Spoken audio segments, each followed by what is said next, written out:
Hi everyone, welcome back. In today's video, I'll walk you through how to create and manage WhatsApp groups step by step. First, open the WhatsApp app on your phone. On the main chat screen, look at the top right corner and tap the three dots.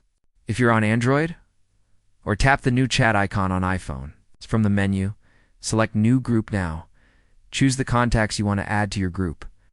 You can add multiple people here, then tap the green arrow to continue.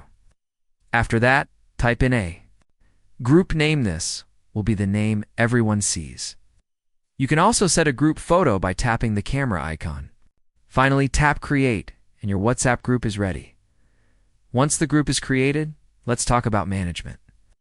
Tap on the group name at the top of the chat. Here you'll see options to add or remove participants, make someone an admin, or even mute notifications if things get busy. You can also control privacy, like whether only admins can send messages or if all participants can chat.